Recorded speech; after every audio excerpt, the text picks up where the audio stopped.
আসসালামু আলাইকুম। আশা করি সবাই ভালো আছেন। আমিও ভালো আছি। তো আমার চ্যানেলে ভিডিও দেখার জন্য সবাইকে স্বাগতম।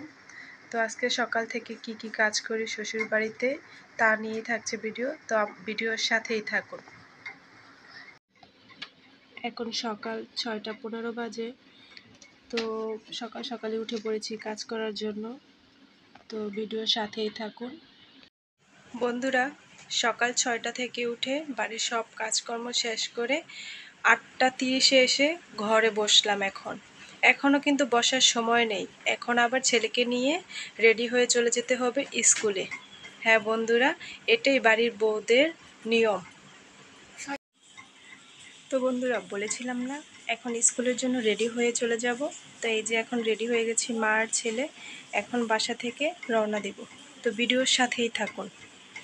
তো ছেলেকে নিয়ে চলে এসেছি ছেলের স্কুলে। তো ব্যাগটা রেখে তারপর ওয়েটিং রুমে ওয়েট করতেছিলাম। তখন আমার ছেলে বলছে, আম্মু আমাকে কিছু কিনে দাও। তো ছেলেকে রুটি কিনে দিয়েছি, কারণ রুটি খেলে পেটটাও ভরা থাকবে। তো একটু পরে আবার ম্যাম ডেকে তারপর খাতা দিল। তো খাতাটা দেখলাম, মাশাআল্লাহ আমার ছেলে মোটামুটি ভালোই করেছে, তেমন একটা খারাপ করেনি। তো খাতা দেখে খুবই ভালো লাগলো। নিয়ে স্কুল থেকে বাসায় ফিরেছি। তো এখন দেখাবো দুপুরে কি কাজ করি আমি। তো ভিডিওর সাথেই থাকুন আর সম্পূর্ণ ভিডিওটা দেখে সাবস্ক্রাইব করে পাশে থাকবেন। তো এই যে এখানে আমাদের গরুর দুধ দোয়ানো হয়েছে, টাটকা দুধ। তো এই দুধগুলো কিন্তু খেতে খুবই ভালো লাগে।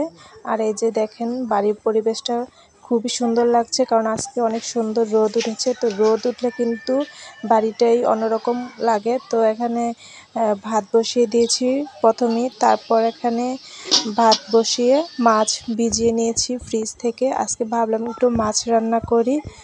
তো এখানে মাছ পানিতে ভিজিয়ে নিয়েছি। আর এখানে আমার ননদ তরকারি কাটছে। তো এখানে ডিমের তরকারি বসিয়ে দিয়েছিলাম গ্যাসের চুলায়। তো এখানে ডিমটাও কিন্তু রান্না হয়ে গেছে। আর এখানে ঢেঁড়স নিয়েছি ভাজি করার জন্য। ঢেঁড়স ভাজি খেতে কিন্তু আমার কাছে খুবই ভালো লাগে। তো এই যে এখানে রান্নাটা কিন্তু হয়ে গেছে।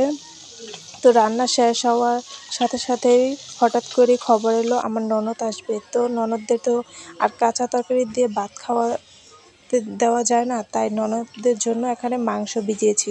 কারণ ননদ বলে কথা, না খাওয়ালে তো 10টা কথা শোনাতে হবে। তো এখানে মাংস ভিজিয়ে রেখেছি, সাথে ডালও বসিয়ে দিয়েছি। তো এখানে এই যে দেখেন কবুতরের লোতা বড় হয়ে গেছে। তো এই লোতাগুলো একটু বাহিরে বের করলাম। তো এই কবুতর কিন্তু খাওয়া হবে না, এটা বড় করার জন্য। তো এই যে আমার ছেলে কবুতরের লোতা বাহিরে বের করে সে খেলা করছে। তো আমার ছেলে কিন্তু এই লোতা কবুতর এগুলো ধরতে খুবই পছন্দ করে। আর এই যে এখানে দেখছেন মাংসটা প্রায়ই হয়ে গেছে। তো মাংসটা নামিয়ে রেখেছি। তো এই যে এখানে ভাতও কিন্তু হয়ে গেছে। বড় পাতিলে আজকে ভাত রান্না করেছি, কারণ এমনিতে আমাদের ফ্যামিলিতে অনেক মানুষ, আর আমার ননদরা যদি আসে তাহলে কিন্তু আরও মানুষের সংখ্যা বেড়ে যায়। তো এই যে এখানে ননদের জন্য দুধ নিয়েছিলাম। তো দুধটা হঠাৎ করে কেন জানি ফেটে গেল। তো অনেকটি দুধ ফেটে গেছে। তো এই যে আমার ননদ কিন্তু এসে পড়েছে। আর ননদ আমার আসার সময় শ্বশুর শাশুড়ির জন্য অনেক কিছু নিয়ে এসেছে, অনেক ফল ফ্রুট, সাথে মজা নিয়ে এসেছে। তো বন্ধুরা, এখানে দেখতেই পাচ্ছেন এখানে আপেল নিয়ে এসেছে, আঙুর নিয়ে এসেছে, সাথে কিন্তু নিজের হাতে তেলের পিঠা বানিয়ে নিয়ে এসেছে। তো তেলের পিঠাটা কিন্তু অনেক ফুলকো ছিল। সাথে এখানে কয়েক পদের বিস্কুট